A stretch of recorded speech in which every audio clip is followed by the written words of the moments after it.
I'm trying to work with them right now. I'm like, this place, it wasn't about getting control over alcohol. It was actually reconnecting my head and my heart.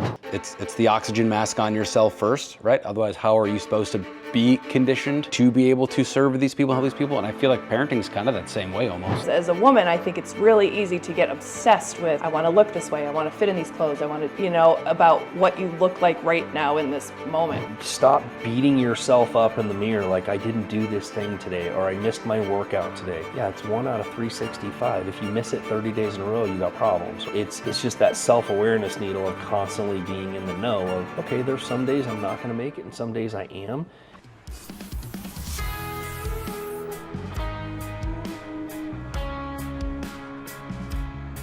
All right, we are jumping into the Real Rehab. We have a very special guest who is one of my favorite women on this planet. Not only because you have been a kick-butt hairdresser, mother, friend, but you're also my sister, and I love that about you. And we have a lifetime of history, so I look forward to unpacking that today. So thanks for letting us literally invade your home, giving Steve a haircut, cutting up the mop, and letting us go for it. So let's dive into it. I would like to have some of those questions and conversations because that's one of those journeys that we've shared, and you have certainly, I'll try not to cry during it, like the conversations we've been able to have over this last year have been monumental for me, just in seeing perspective and things like that. And so many people, like you said, I don't necessarily, I know that people need the 12 steps and those types of things, but it didn't work for me because it always felt like prison. Like, this is what my life is supposed to look like and this is the only way to it. And conversations with you and where I went to rehab and things like that gave me permission to do it in a way that would create my own insulin, my own happiness, not this is the only way to get here. And I think so many people are pushed in those ways, like, this diet is the only way you can lose weight and get healthy. And the reality is it doesn't work for everybody that way. So, I enjoy that conversation with you, and I always have. No, and the reality is that there aren't a lot of, it's the only way that's shown consistent success, even though that success is still very low. Right, it's still very low, but it's like the only program that, so I understand why it's sort of pushed. And here's what I found. In that conversation, the big part of it is when I see, like, being in AA meetings, most people are so limited to what we've been exposed to. Sure. Like, either through the influence of people go to social media and it's all menial bullshit.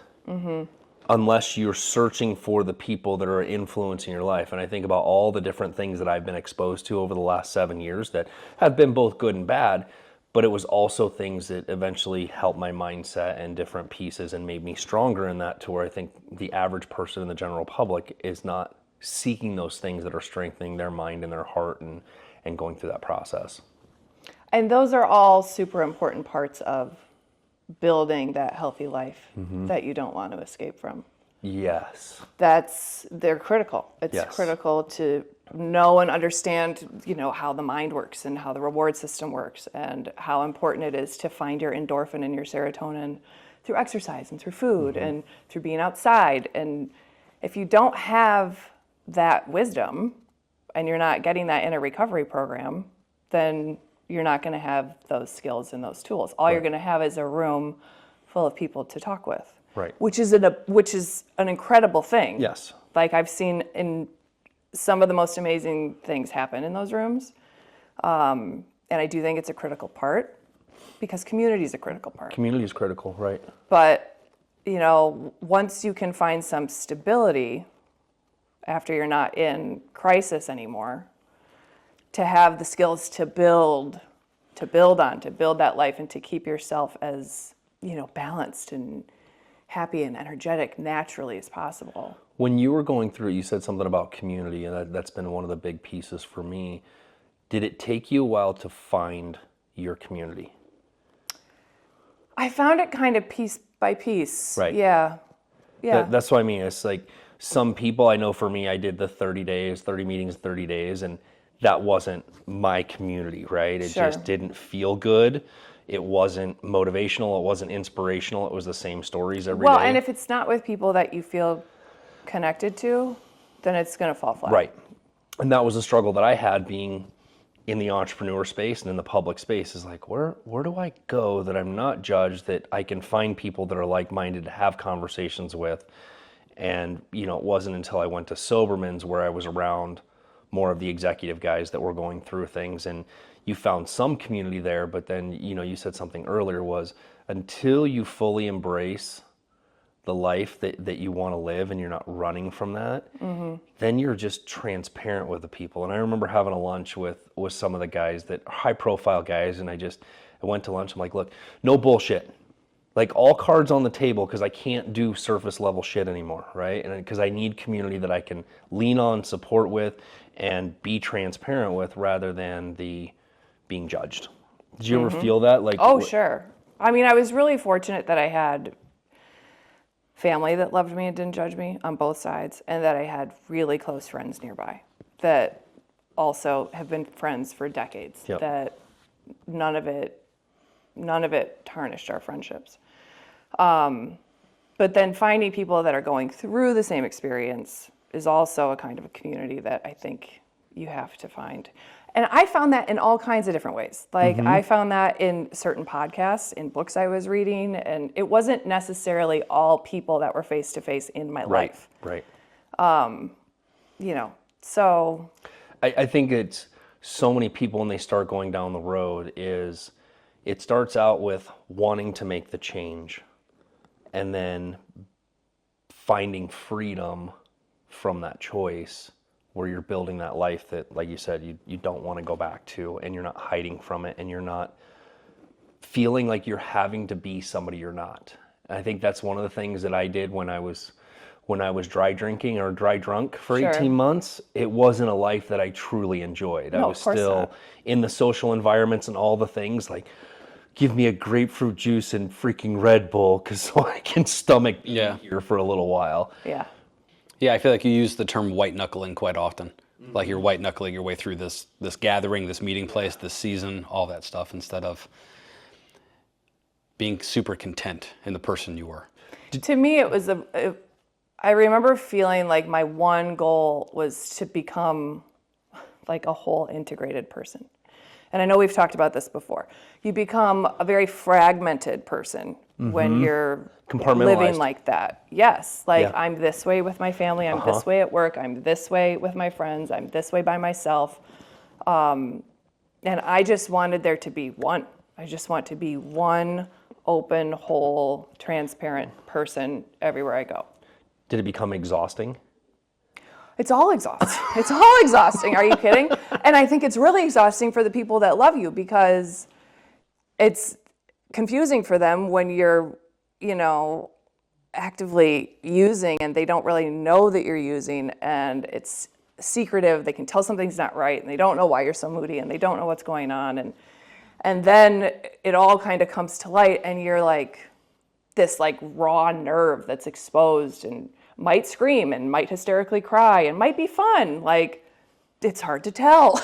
Right. Like, that beginning period where you're just trying to like find a homeostasis is a lot for the people around you, I think. And it's a lot of work becoming, it comes back to that radical honesty. Did you have a time in your life where you were white knuckling and trying to get through it without digging into yourself? Not, I was either, not really. No. I was either like using or I wasn't. And when I wasn't, for the most part, I was well, and then I would get sucked back into a cycle of, and that's the thing with opiates, is that you get sucked into a cycle of avoiding withdrawal.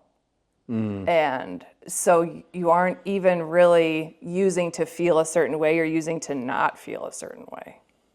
And so it's a little different, I think, than white knuckling the way alcohol works. Can you speak to like a a thought process or like a mindset, like in going, your goal is to be one person, but it's also, that also has to come with an amount of peace when you get to be that one whole transparent person. Well, first of all, you have to be at peace with who that person is. You know, I remember having a moment where I felt like I could see the version of myself I wanted to be kind of running alongside of myself. And I remember very clearly after being sober and going, wait, that's a lie. There's no other version of me. Like, I am her. I am her, and she is me, and it's good. Like, we're okay. And it was allowed me to like put all the striving down and put all the striving away and just like accept and be. I had a very strict meditation practice in the beginning, which helped a lot with learning how to deal with my mind. Yeah. Just when you were back home? Mm-hmm. I would get up. It was also like, yeah, I would get up so early in the morning, and I had this whole ritual of drinking my hot water with lemon and turmeric and meditating. Still do it. Still do it. It's so good for you. It is. And it's part of those practices, you know. One of the greatest things that I learned at Soberman's was just the owner created the space to find your own insulin. That's what he said, right? This isn't AA based. It's not all these different recovery based. It is finding you. And what I realized, I'm like, I'm trying to work with them right now. I'm like, this place, it wasn't about getting control over alcohol. It was actually reconnecting my head and my heart. Exactly. In order to become the person I've always wanted to be. And that was the one thing that was holding me back, but it wasn't the alcohol piece. It was like, it was giving into yourself and letting yourself go through that process. And then realizing, like, after that 30 days, this is going to be an ongoing journey of self-improvement and self-love, and realizing that selfishness for me, which I'm sure for you as well, in the meditation practices and things, it's like, that's what's important, right? Is me first, and then I can give to everybody else. But for so long, I mean, how did you feel you were before and after, as far as a selfish person for yourself? Before sobriety and after? Yeah. Well, I think before, you're just so disconnected. You think you're connected. You think you're pulling it off. You think people don't see it. And I can look back at photos and I'm like, it's hard for me to look at some pictures. I did that yesterday on the plane. plane. It's tough. It's tough to see because you don't think it's obvious. Leave my wedding out of this. It's so obvious. Yeah. To me anyway. And so the difference is, I think, it's like the lights are off and then the lights are on. Mm-hmm. You know, and when the lights are off, how selfish is that? No one can connect with you if you're not connected with yourself. Right. Not in a real way. You know, and then afterwards, it's like you do all these things, exercise and meditation, all these things that I guess people could call selfish. But I do those things for my children. I do those things for my partner because I exercise to keep my bones healthy so that in 20 years, I can still be really active and in my kids' lives. Yep. It's for them. Yep. So I think that's just a silly perspective, to be honest. Is it first for yourself though?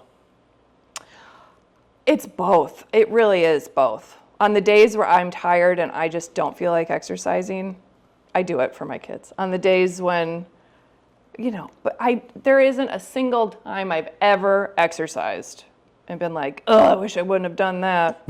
Like, never. It doesn't happen. Yeah. It's always, I'm glad I did that. I'm glad I forced myself to get up and move and go through that process. Yep. I got into a YouTube argument with a lady because of your reel from that Christian made, but it was about being selfish, right? You work in a service industry of real estate, so you're constantly serving other people, trying to help them win. But it's also, you're helping people understand if you don't put yourself forward, if you don't put yourself first, you can't help these other people to your own capacity. So it's the same thing with my response to the person was like, it's the oxygen mask on yourself first, right? Otherwise, how are you supposed to be conditioned to be able to serve these people, help these people? And I feel like parenting is kind of that same way almost. Like, if I'm not taking care of myself, I don't know where we're at in this conversation, but for people who don't realize, this is my sister. And so she's seen my whole journey, but my body was the same way. Like before, like when I had young kids, my back was terrible, my knees were terrible, I wasn't doing any of the work, my mobility was trash, and so it's like it was hard for me to literally sit on the ground to play with my own kids. God, yeah.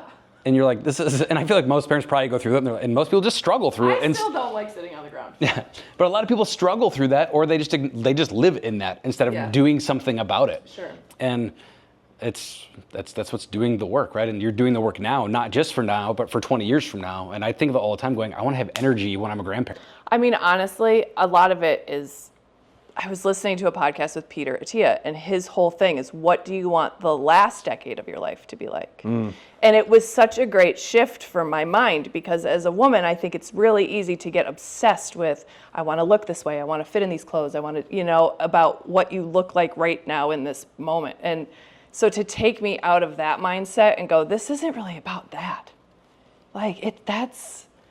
First of all, that's going to go away. It's a guarantee. But it's like, that's not what any of it's for. It doesn't happen overnight. No. When you look at, I'm fascinated with the author Cameron Herold, who wrote a book called Vivid Vision.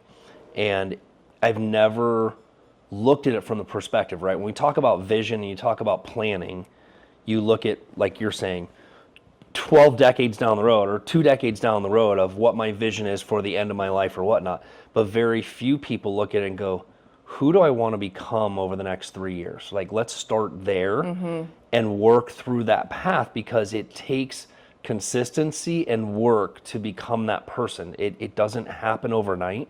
And I think more people should embrace just doing the consistency, because what you look like right now is going to take a little while to change. For sure. Unless you do the yo-yo piece, which it never truly... No, and you feel like garbage. Well, I mean, you correlate it to the programs, the different things in sobriety, where you did it for the quick fix, but you really didn't embrace the choice. Well, do you feel like it's also something people do? And I feel like people really struggle to find or build an identity out of something they do instead of something they become. That's my mind shift right now, is like, who do I want to be known for as a person, not for what I do? And that will also help you answer the question, what do you measure your life by? Correct. Which to me is always, that's the question. Yeah, when you look back at the end, what is your life measured by? Right. And you get to decide. That's different for everyone. Do you feel like you have an idea of what you measure or will measure your life by? Love, 100%. Can you unpack that? How well I have loved the people that are important to me, and how that love has affected their life. And whether it was, clients of mine that I had for 15 years, or you, my kids, my family, my friends, like, that's what I think, that's the whole point, is to be connected and to love. I think what's awesome from your perspective and what I have gotten to see is, I didn't know you much before, right? Sure. I mean, being related, and you didn't We're not have... related, but go on. Yeah, well, I try not to, because I try to explain that to everybody. It's just my brother-in-law, just forget it. There also wasn't a great respect of me from the things that I had done in the past and who Sure. I was, right? There still was a disconnect with us, right? And then to watch the impact you've had on me just from cutting my hair over the last couple of years, and the conversations and the impact and the love that you showed in those conversations, like, truly helped me, which is so cool. You go through these journey, and when you can be vulnerable and transparent, you get to have those conversations, and you get to have that impact, and you get to love those people in your own way, which you don't even know how much it's impacting at the time, because they're just conversations. But there's certain things that just kind of set in, and they give you just a little bit more room to keep going, And so I love that about you, and I love where our relationship has transformed over the years and through that piece. And so I greatly respect your journey, and you are having an impact, and it does show that you love and care when you go through those things. So I can't imagine. I mean, we all know when you become a hairdresser that you're also a therapist. It has been the greatest honor of my life to be involved in people's lives that way. People let you in a way they don't let anybody else in, because you're this sacred person that's not connected to anybody really in their life, and you're a safe space. And the things I've seen people through, it's remarkable. And it's a real gift that someone can give you to share a part of their life with you like that. 100%. Yeah. I love my job. The standing part's hard. Yeah. Yeah, do you think you'll go from hairdresser therapist to just therapist? Well, right, yeah. That's why I'm going to school, so I can do my job sitting down. Yeah, I love it.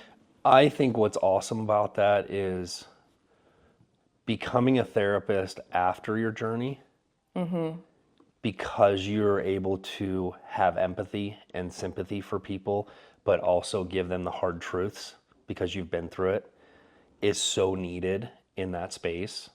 And I think so too. that was one of the most amazing things at Silverman's, is that the entire staff are recovered. Right? They all have their journeys. So you get to talk with them and they get to understand it. It's not somebody that's never been in your position. They've lost loved ones. Which is important. It's so important. It makes vulnerability a lot easier. Yes. A lot more approachable. I think there's a lot less judgment in it too when you've sat in their position. It really, I think, helps balance that power dynamic. Yeah. What led you to recovery? I mean, brief synopsis of 2007, let's go. The first time? Yeah. Well, the first time I got sober was, I would say, looking back on it, I guess I white knuckled it then. Okay. I should go back to that. Yeah, because I didn't do it. I just did it by myself. Right. I was living in Colorado, and I was married, and I was really young, and I sort of dropped a grenade into my life and walked away. I sort of imploded, and I moved home and was a mess. And at that point in time, I was addicted to OxyContin. That was in 2007, before. It's so interesting seeing all the stuff about Purdue Pharma now, and all the movies and all the things, and it's crazy to I don't know. It's been very helpful to me in a way to see, okay, I wasn't just a terrible person. It took some of my shame away, I guess, around it, because it was like literally just they were throwing it at you. And so anyway.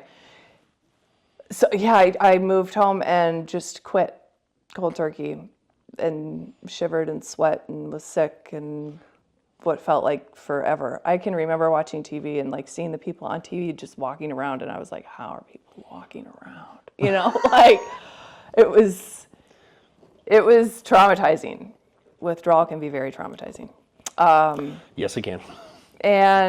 But I didn't go through a program. I didn't work with a therapist. I didn't learn anything about the brain and what happens. And so I was able to leave this thing behind, but not do any of the work, which of course got me by for a while, but did not, arm me with any tools when it came to trying to prevent a relapse. So, the second time around, it was like, when you're in active addiction the whole time, I don't know about you, but the whole time for me, it was every day was like, this is the last day. Yeah. I don't know and it how sounds many times. ridiculous, but it's so real. You are battling with yourself day in and day out every single day, and dealing with that shame by yourself, totally alone. Too terrified to tell anybody that loves you. The shame is the craziest. It just has a stranglehold on you. Yeah. And so when everything came to light, it was sort of because of my family and my partner, like, that loved me so much. It was like, no, there really are no other choices. This is what's happening. This is what's happening, and you're going to get treatment. And that was terrifying. I was scared to death. Was that more of your choice at that time, or were you kind of given some ultimatums? And I wasn't really given any ultimatums necessarily, but it felt like it was the only choice. When everyone that loves you is like, this is what you need to do, what am I going to say? And also, I was so sick of living like that. I wanted to get help, Right. I just didn't know how to do it or how to say the words. And that liberation of, like, the liberation from the secret is so incredible. Like, secrets just, they rot your soul. Yeah. They do. And so, that to me is the most liberating thing, is to just live a life that has no secrets. Yeah, it's freedom. Mm-hmm. It's freedom in a lot of areas of life. Yeah. It's freedom to use your voice. It's your freedom to stand up for yourself. It's your freedom to Be seen. be seen, be known. heard. Yeah. Like, to not feel like you're on this little island sinking by yourself. Yeah. And it takes a while to work through that shame. I mean, it takes years to process and work through. What I love is if we fast forward your timeline a little bit, is watching you. I mean, you ran a kick butt business. You opened your own salon. You did your own, like, you crushed it in the entrepreneurial space. I had several friends that even worked alongside you. I think my wife even worked alongside you for a while. Yeah, I mean, like, but I then got to watch you step into motherhood. And it's like taking all of these lessons that you have learned. And it's funny because I think it was literally a couple weeks ago, we were talking about a conversation you had with one of your boys. Mm-hmm. And in order to not bring shame to the conversation, you handled it a certain way. You guys sat back to back. Like, you've just applied so many of these things that you have learned through your journey into freedom, into motherhood. And I know that the journey into motherhood was a huge transformation for your life as well. Mainly because I feel like we used to joke about not having kids. And then we all had kids. Yeah. And what do you feel like were some of the largest shifts that happened when you decided to become a mom? Everything shifts when you become a mom. I was just telling you this a little bit ago. We know. I mean, all the sides and everything. No, like, you have no idea. I remember after my first child was born, I looked at my husband and I think I said it every day, multiple times a day for the first couple of weeks, because it was like the words weren't enough to express that my DNA has been rearranged. I am not the same person I was last week. Like, I don't know how else to say it. And I've since read studies where they've done these MRIs on pregnant women and new mothers, and their brains are totally different. Yeah, your gray matter. Yeah, it's crazy. But it completely rearranges everything in you as a person, your priorities, your feelings, Right. the way you see things, the way your brain works. I mean, sometimes to my detriment, I think. Well, this is so random, but I think one of the coolest things that I actually did learn about that journey is that I think a mom's increased ability to receive dopamine off the littlest things from their children. Yeah. So it's like this unique increased pleasure from watching your small child do the smallest thing. And it's finding joy in all these little, which is kind of the parenting journey. Like when you have someone who doesn't have a kid, they're like, oh, what's new? And you're like, my baby discovered they have a right hand. Yeah. Next week, they're like, what's new? And you're like, they found their left hand. Yeah, like, it's just like, it's the smallest things to everybody else, but like you're watching this little person and it's like a flower blooming, like piece by piece, you know? But I love it. And it's very emotional. I mean, I am a really deep feeler. And so I often find myself looking at them, or like the light is coming in the yard a certain way and there's music on, and I'll have these flashes of like when I was 7 years old and like how that felt.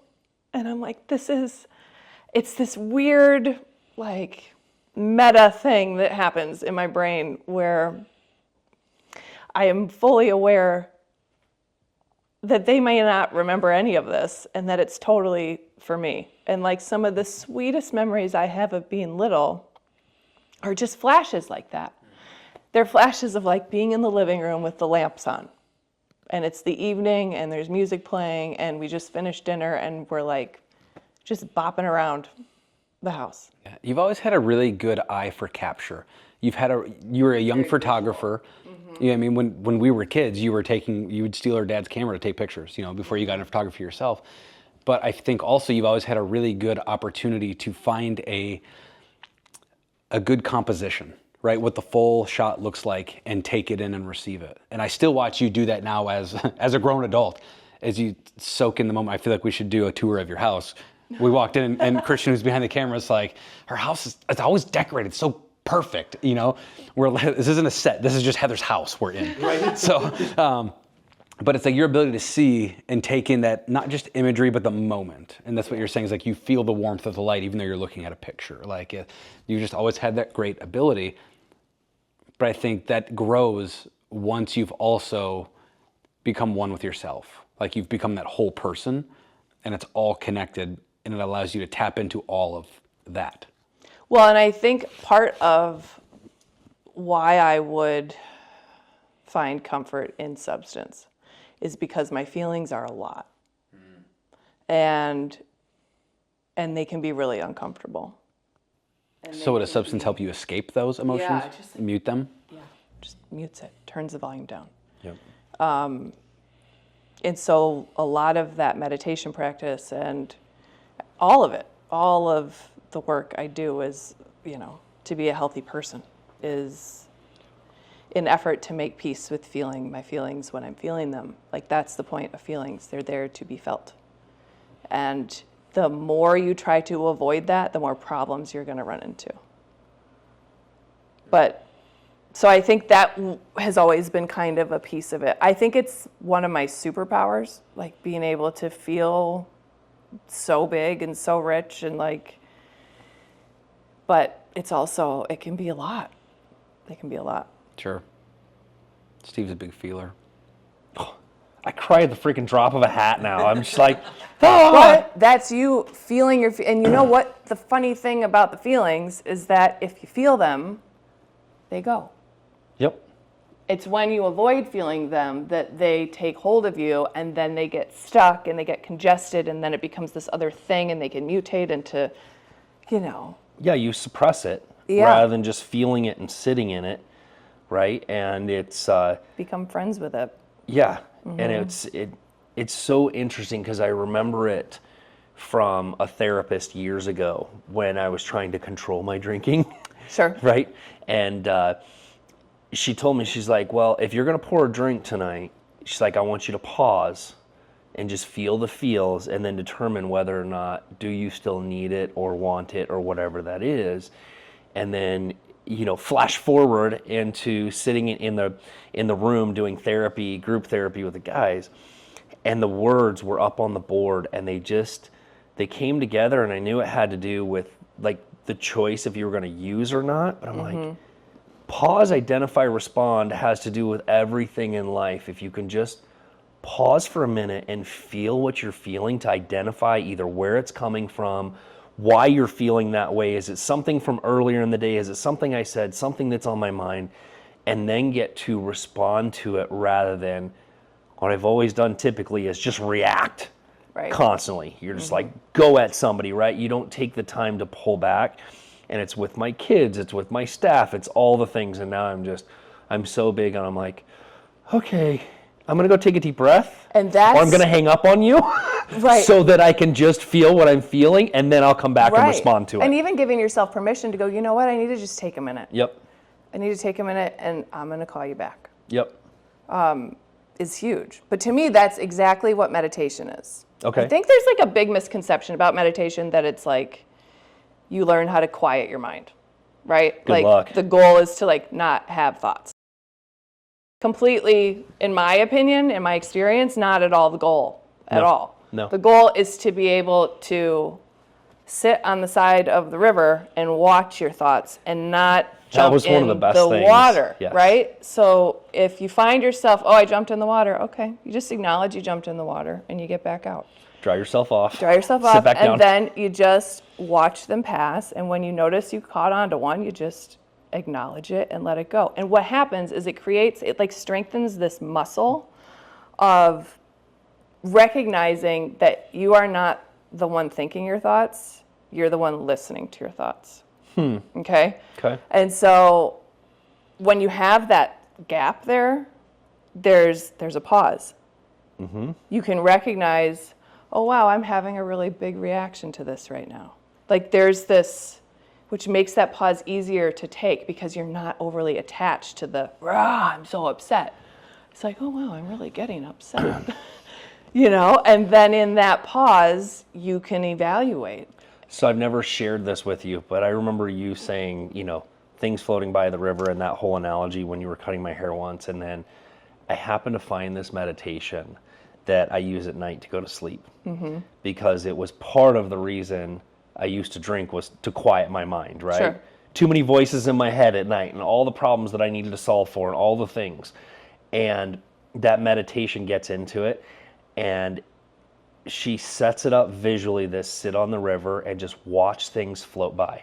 You don't have to do anything with them. They're not yours to deal with tonight. And I listen to it before I go to bed, which is like, I just watch all the things that happen go by. I don't have to jump in. I don't have to save it. I don't have to fix it right now. It'll be there tomorrow. And sometimes you don't even have to deal with it tomorrow. It just kind of deals with itself. Yeah. And so it is a fascinating concept to just sit and go, I need to have that outer body experience where I'm just going to sit and watch everybody else's problems, including my own, just float by. I'll come back to those later, right? And in the mornings now, I try to do a lot of that, of just sitting still. And just like you said, it's like, it's not about quieting the mind. It's being able to resist having to deal with that right now or try to fix it in your mind. What am I going to say? How many times do we go through a conversation in our head with that person? Right. Where Yeah. we've totally blown it out of proportion in our own head because we've listened to ourselves so long. Well, right, you created a whole story. Right. That's not even true. That was called false realities. And I hate the amount of time that I've lived in a false reality. It's not real. I just let myself dwell there, be there, waste time and energy and emotion having a conversation that is never going to be. And then you finally have it could be with a boss, it could be with a friend, it could be a conflict that you have to resolve. Then you have the conversation, you're like, that was great. How much energy did I just waste fearing this conversation? Yeah. So no, I think that's really good. Yeah, I mean, and it's about Did you learning find to respond and not react. in your journey through all this just your ability to connect with people like more in their heart space where they were at and have very clear communication with them versus I think for me, I don't know about you, but I would just talk to talk before, right? Like I needed to regurgitate what somebody else said to try to fix this person. And now I'm just like, I really don't have any input for that right this minute. But I'll kind of sit on that and think about it and then something will come to. Did you ever find yourself? I think I've gotten better at slowing down, really listening, asking better questions instead of just offering solutions. Like, here, you should read this book, or you should do this thing, or You this would should, really you help. need to. And so I'd like to think I've gotten better at I like that. all the things that I've learned, through Wendy's journey in some of her woo-woo coaching stuff about, like, rather than the you should, you need to, I'm like, I would invite you or I would encourage you to, like, maybe pick this book up and read a few chapters rather than, like, this is what's going to fix you, right? For me, it's always been, I read this book and I loved it. Yeah, You might like it. yeah, I try not to should all over myself or anybody else. yes. I think I heard something else there. How much of that growth do you think also has come because of parenting? Like, I just think of my journey with my kids. So much. The amount of things that I'm like, yes, I wish I could just tell my kids do this and they'll do it. This is why you need to do it because I said so. But none of it works. Craziest thing because first, it's such a catalyst for growth. I mean, if you're really intentionally parenting and you're trying to create or Little cultivate. contributing human beings. Yeah, to come to their own conclusions and make their own decisions. Thinking about who they're going to be as adults, not so much like how to get them to behave in my house today. Yeah, but it makes you slow down to go, all right, how can I phrase this that it's going to help them come to a decision platform where they're going to have to decide and they'll have to walk it out. Right. They have to choose to be responsible or make the choice. It's easier with one than the other, but. Well, and I learned very early that sometimes like my instincts on how to deal with things was just completely wrong. Like, you know, Yes. I can remember when Ivor was, he climbed out of his crib really young. So he got into a toddler bed or like a bed really early, a lot earlier than I would have liked, right? And it then ensued all these like sleeping problems where he's getting up in the middle of the night. And my instinct was just to lock the door. Then he can't get out and he's safe. And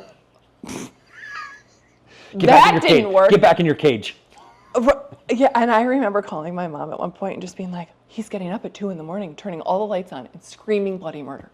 Like, what am I supposed to do? And she's like, open the door. Open the door and do these good night check-ins and teach him how to trust you. And I was like, oh yeah. yeah.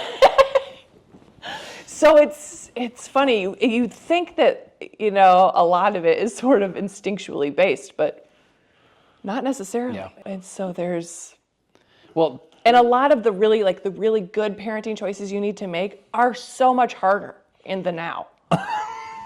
Like almost all of them. they all ruin my convenience. Right. Yes, That's for sure. They're all inconvenient. They're all like, you know, yeah. Yeah, that and I mean, I've worked with a lot of kids throughout the years, but the amount of times that I've like had to help parents understand, hey, they've never gone through this situation before.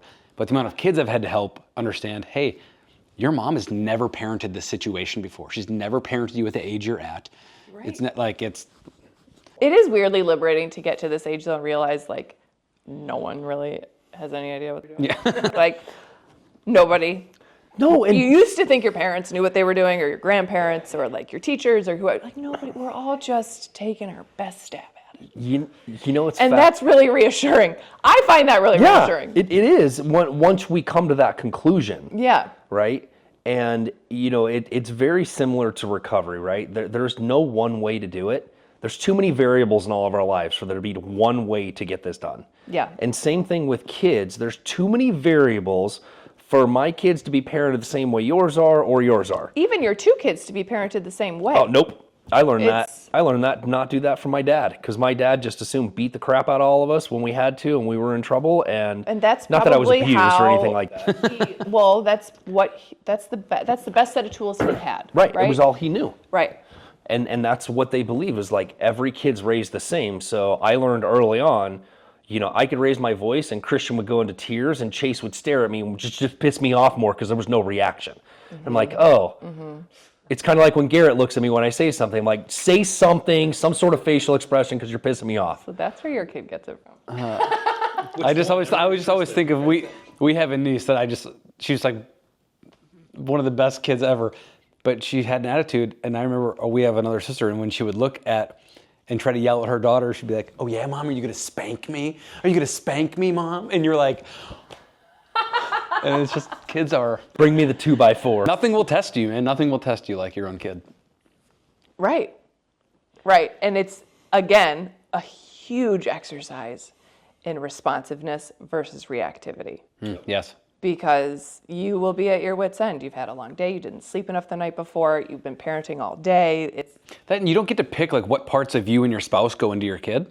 Right. And so it's all of a sudden you're like, you see this random part come up, you're like, I thought I buried that in myself, and now it's in you. Really reason with them, depending on what age they are. You know, sometimes they're just completely unreasonable. And there's plenty of moments I'm not proud of, you know, when and I look at it, Dr. Becky always says, it's a good opportunity to teach your kid about repair, which I think is really true and important. If you find yourself screaming and then you feel really bad about screaming, you know, you go and you repair. You repair and you apologize and you work it out. Normally it's just my daughter screaming, and then she storms off. That's what she did this morning. Only Screaming, that just was her beginning. sign. She give you the angry eyes? Oh, yeah. Like Mr. Potato Head? No. She didn't really give me angry eyes. She does me all the time. Yeah. When she Back your angry eyes. right, she'll look the other way. When I know she's done looking at me, I know I'm in trouble. She won't make eye contact. She's done, and when her head goes a different direction, she's about to leave. What's perspective from, I'm going to ask both of you the question.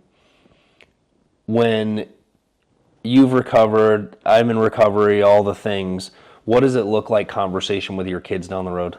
Or has it been? I know they're much younger than mine are, obviously. They are much younger. I think it's about Brene Brown. I'm going to screw it up. She has a way of talking about Brene this. Brown. It's something like genetics, load the gun and trauma pulls the trigger, or something like that. Ooh. Okay. I don't know if that's from her or not, but they are genetically predispositioned to addiction. They just are, from both sides of the family. And I think they need to be armed with that information. They need to be armed with, I plan to arm them with the knowledge of how the brain works, how the pleasure center works, how, addiction works. And also the part I feel like arming them with now is all of the healthy things to do to fill up all of your serotonin and all of your dopamine and all of your happy juices in your brain on your own. Right. By making healthy choices and staying really active and not being on screens all day and not, Which is the first conversation at their age to talk about addiction. Exactly. Right. My boy's 10. We have this conversation quite often, actually. Because what's your perspective with Tristan and Emery? Like, you and Rachel obviously don't have any addiction problems, right? So what does it look like from the uncle perspective and the changes and the things with your kids as far as? Well, I think the genetic thing, just like you said, I think for me too, it's like we had such an interesting childhood. We just lost several cousins on both sides of the family to suicide. Addiction was prominent throughout both sides of our family. Mm-hmm. Our grandparents, you just saw it impacted through a lot. I didn't drink till I was in my 30s because I spent all of my 20s making sure I had me on lock, because a lot of my different family I felt like didn't, and I wasn't willing to make that choice because I had waited my whole life to be a dad and wanted to not screw it up. And so far we haven't, and I'm aiming to stay on that track, but we'll see what happens. A lot of life to live. But I think as far as the conversations go, it's just pretty transparent. I try to be a pretty transparent person. And so whether we're talking about dangers on the internet, whether we're talking about, addictions that get brought in from friendship circles and just exposure to things, and we don't rarely use the word gateway drugs anymore, but right. There's so many gateway opportunities, as well as, this isn't about drugs or anything, but the things I also talk to my kids about is can you identify someone who's a predator? Those are all weird parenting conversations, but you're how am I arming my kid to be aware and keep his head on a swivel so that he doesn't... But try to balance that, and you don't want them to be afraid of the world. Yeah. Right. I also feel like it's my job to teach them how to fall in love with the world. Yep. The planet and people, and to be aware, engage. Do you know what helped me do that a ton was when you were the amount of shows that Tristan watched as a kid that were the Krat Brothers, they were all animal informational based. Yes, I love the outdoors. He loves the outdoors. But I think it started at an early age of respecting life, respecting nature, and I just firmly believe that we were put here to steward this planet as well. And how are we doing that? How are we taking care of people? How are we taking care of animals, critters, bugs? We don't just squish bugs to squish them. Can we take this one outside? Yeah. Garrett's really not a tree hugger. No, but it's a respecter of life, and that principle matters. I'm going on a hunting trip in a month. What do you want from me? Okay. Right. But it's at a young age, what thought is going to be the formation thought, and I want it to be that we care about life, and so I think that has been so developmental in their journey. That has been huge. Yeah. But I got really freaked out too because there's a super viral video going around TikTok, and it's some kid, he's 8 or 10 years old, and he's playing Roblox, and he gave his address to some dude, I saw and that. the dude just pulls up in his truck at night while the kid's jumping on the trampoline. Trying to get the mom to come outside to go on a date. And it's like, they're just grown adults playing games with your kids. And I'm like, so I try to guard them. It takes a lot of so intention as a much. parent to be informed about all the things. Yeah. So as many of those conversations happen before we ever get to the crossroads of the decision, I think is the healthy route that I'm trying to take without being overwhelming and being the weight of conversations that happen. Yeah, it's a lot of little mini conversations, really, because it's about all they can. Yes. Oh my gosh, I learned that with I like braced for like the sex conversation of like, because you just have so many times you're like, wait, so how are babies made? Where does baby come from? Like, they're just always trying to figure out and mustered up all the guts and like trying to have this conversation. And then 90% of the conversation went over, and you're like, okay. A month later, you're having another kind of conversation, and they just hold on to what they can, and then they process and they keep going. You're like, this isn't just one sit down talk. This is a process. Got it. Okay. Conversation. This is actually just a way of life, I guess. Well, I think it's, in our household as well, my kids were 19 and, they were 18 and 20 when I went into rehab. And to have those conversations and let them know that this is not a scar or a wound you can't open back up, right? We can have the conversation because it's important that you learn from my mistakes so that you don't have to repeat what I've been through. And I think that experience was so critical to my relationships with my kids and my wife, with a lot of people, but definitely inside my family.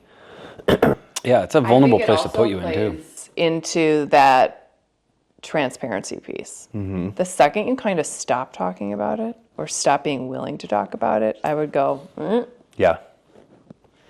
They always say that relapses happen in your head first. They happen, it's long before you actually take a drink. And I feel like that's a precursor. Like when it's like you get defensive about talking about it or you don't want to talk about it, like all of a sudden it's like, Yeah. what's going on there? What are the things that are your insulin in life right now that keep you happy and healthy and whole for yourself and for your family? Exercise is for sure up there. I exercise every day almost. What do you like to do for exercise? Because so many people are like, I don't want to go to the gym, but I think everybody's I different. actually work out at home. I'm not a gym person. I've been to the gym. Right. But I do a Pilates strength training program. So mostly it's heavy lifting, which is what I have to do now for my bones. Because I'm at that age where you get to a certain point, you get old enough where it's like, if you're not weight training, get your act together, because it's what... If you're not weight training, you're withering. You are. That's exactly right. Like, if you're not building muscle, you're losing muscle. So just get over it and figure out a way to like it, And then I'm super excited it's cooling off, because I love to walk outside, because it's like a twofer, I'm moving my body and I'm getting fresh air and I'm getting vitamin D and I'm looking at the trees. And I feel like you did a lot of hikes last year too. And That's great. Yep. Being outside is really, I try to get the sun on my skin every day, which my doctor is not super excited about, because she's like, are you wearing sunscreen? And I'm like, no. I'm trying to get the vitamin D, and I'm pretty sure this is not based in any fact or science, but I'm pretty sure sunscreen just blocks your ability to absorb vitamin D, which is why most women my age are vitamin D deficient. I know. Well, I think of the thousands of years that sunscreen has been used, and I'm like, yeah. Yeah. Right. So those are key things. Your brother-in-law doesn't believe in sunscreen either. No one does. Take a drink of water. No one does. So anyway, those are key pieces. What about your meditation practice now? It comes and goes. I'm not as rigorous about it as I used to be. If I feel like I'm in a really reactive state or like a heightened anxious state, It's something you can it's go my back first go-to. Yeah, and it's also something I go to at night if I'm having a hard time going to sleep. It's a really easy way for me to get to sleep. Do you believe that some people, when, like, you were pretty rigorous when you were on your recovery journey, right? And you were making your choices and your meditation and the lemon water and the turmeric and all the things. Do you feel that some people don't give themselves permission to, like, maybe it slowly winds down and maybe you only need certain things in certain times, and like you just said, like, there's a place I can go back to if I really need to reset and go back to it and I'm self-aware of it? How do you feel about just that journey that you've been on? Is it kind of... It's tricky for everybody. Yeah. I mean, I can be a very like regimented, structured, black and white kind of person. And so I really try to make an effort to be easier in that way, because my nature is to be almost militant with myself, which can be counterproductive. Because if I miss 2 days of exercise, or if I miss a week of meditation, it can get hard on myself in my head, which is not productive. How important is grace Super important for yourself? It's critical, because it's and trying to like zoom out a little bit, I think was a way I was able to find grace for myself. Like, okay, this is 1 week. This is 1 week out of 52 weeks just this year. And out of the longer you're alive too, it's like, it's okay. You start to see like the patterns a little bit as you get older. And you do, I think, if you're lucky and work at it, become easier with yourself. Some of the people I've recently talked to is like, I love the regiment, same thing. Like, I want to be super hard on myself and get these things done. And I've also found myself going, you know what? That's okay. Yeah. Like, stop beating yourself up in the mirror like, I didn't do this thing today, or I missed my workout today. Yeah, it's 1 out of 365. If you miss it 30 days in a row, you got problems, right? Right. It's just that self-awareness needle of constantly being in the know of, okay, there's some days I'm not going to make it and some days I am. It's the consistency piece, I think, is the key. So I don't know, like with you, I think that's very true. I think I've gotten better with sort of self-compassion in that way. And yeah, being honest about the consistency is still there. Do you think it allows us ourselves to love ourselves and be that better person by giving ourselves grace? I think so. I think it takes practice though. Sure. I mean, because there's a difference between like, okay, well, I'm going to give myself grace about missing this thing today or screwing this thing up this week. But that doesn't necessarily balance right into just like still feeling great about yourself or still feeling a lot of self-love, right? But I think at some point you do sort of shift into realizing that allowing yourself that flexibility of going, I'm going to do this today instead of this. Yes. And that's okay. I mean, I think that's just like maturing kind of into more self-love and realizing that self-compassion, that those choices, you can be trusted with those choices. You can be trusted to make decisions like that where I don't have to do this today to stay who I am, right? Right. Like I can do this, or this. And then I'll just balance it. It's like just becoming a bit more fluid with your choices and knowing that you are going to find the balance, throughout the week or the month or whatever. You feel like in your journey through recovery that you found different rhythms based on where life is? Yeah, you have to. I mean, especially with kids, there's constant different rhythms, right? There's rhythms when they're at school, and then it's really easy for me to find my own rhythms because I have all this time in the day. And then there's rhythms where we travel or where they're out of school for months at a time, or, so they dictate a lot of the rhythms that I'm looking for. But then even on sort of a more macro level, moving here and changing our whole life and not working anymore. And that was a huge transition, just coming here 2.5 years ago and trying to establish new rhythms that sort of filled my time in a healthy way. And yeah, so that's the funny thing about being a person. Like you get it kind of figured out, but our brains are constantly looking for homeostasis. So we're always looking to find this thing we understand that we can trust that's like balanced and okay, I've got it. But then it changes because we age and get older and we're going to die, right? Like it's all fluid. None of it is stationary. None of it is going to stay. Right. So it's going to serve you no matter what to figure out how to be flexible and how to find those rhythms throughout your life. It's your only option. Right. So. Only option. Only option. Death. It's true. Eventually. Eventually. It serves you now to think about it at least a little once in a while. Yeah. Well, it's always annoying too, like when it comes to like that self-thought. I don't know of a single realistic graph or chart of growth or gains or anything that just goes up. No. Right? Everyone does this. Yep. Of course. So it's like, why will I be hard on myself? But at the same time, there's like that weird motivational voice in the back of your head that's like, hey, if you miss a day, it's okay.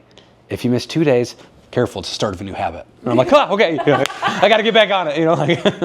Right. All good. Your story, is it a to you or for to you or for you? I don't know what you mean. Well, did it happen to you or for you? Oh, no. I mean, I don't really believe in the 2U thing. Right. So. Because I hear your story and I think about all the things that you've gone through and the impact it's having on your kids at such a young age and the people that It's absolutely for me. the people that you're impacting by cutting their hair. And Yep. I think it's so important to embrace. Some people don't want to embrace that part of their story, right? They want to shove it, they want to stuff it down, they don't want to talk about They it. just have more work to do with their shame, probably. Probably. I love what you've been able to do and impact through your story. Thank you. Well, I don't think life is happening to anybody. You know? right. I think the sooner you can own the fact that you are actively engaged in your own life, the better off you'll be. What were a couple of your favorite books that had a huge impact? I know there's so many, right? I really loved Glennon Doyle. What's her name now? Is it still Glennon Doyle? I'm definitely the person you should ask. She's married to Abby Wambach. Glennon Doyle is her name. Okay. She had a couple of books, and she got sober a long time ago. Brene Brown is sober. She's got some really great things about sobriety. Mm-hmm. There was, I'm not going to remember the name of it. There was one book I read about sobriety for women specifically, which I really liked. Okay. Me either. I haven't read that one yet. It's good though. And it was kind of about how AA has a long history of being for men, made for men by men, and why it doesn't really work great for women. Okay. And I listen to a ton of podcasts. Yeah. Yeah. What are some of your favorite podcasts that you listen to? I mean, I really love Experts on Armchair Expert. He has so many psychologists and sober people, childhood, psychologists and relationship therapists. And I mean, he's got a bunch of celebrities on there too, which is fun. But especially through COVID, I mean, I listened to it was almost like a way to be connected with adults outside of your house. Right. Still listen to podcasts. Yeah. And he's had a long sober journey. And so, he talks about sobriety quite a bit. So he was very influential in my own sober journey. It's good. I just really like people named Dax. Yeah. If you were to give advice to somebody that's struggling right now on that opiate or addiction journey and making the choice, what are 2 or 3 things, like off the top of your head, that would be advice? My first thing is just compassion. Just knowing what it's like being in that cycle is so hard. And I think I would probably say the withdrawal is so temporary. You can get through the withdrawal and you can build a life for yourself. It's hard, but it's not as hard as being sick every day. It's not. That's good advice. It's really hard to get out of, like, when your body's ailing, to get past that. And most opiate addicts have gone through withdrawal so many times that there's PTSD around withdrawal. And so the terror that you feel thinking about it is paralyzing. So, and there are people, I guarantee there's people in their life that love them, that are just dying to get them back Yeah. fully integrated in their bodies. That's It's great wisdom. probably what I would say. So much compassion Yeah. for anyone struggling with addiction. Do you want to take us home? Whatever that looks like. I am. You are home. Yes. Well, Heather, thank you for the great conversation. As always, I think we're going to consistently put things in show notes that are, options for help, for recovery, just for conversation. So I don't know if you maybe send me the list of those books, and we'll put them in the show notes for people if they want to read them, or if there's women that feel like they don't connect to the AA. What good resources are there and stuff as well. So, yes, but thank you. And then where can people? Not that you even really care. You don't want people to follow you anyway. I was like, don't say it. Yeah. So she lives off grid and loves every second of it. But thanks for letting us hang out and have a good conversation. And love you as always. I love you too. Thanks for the haircut and the conversation. You're welcome. 2 birds, 1 stone. This was awesome last minute, so I love it. Thank you.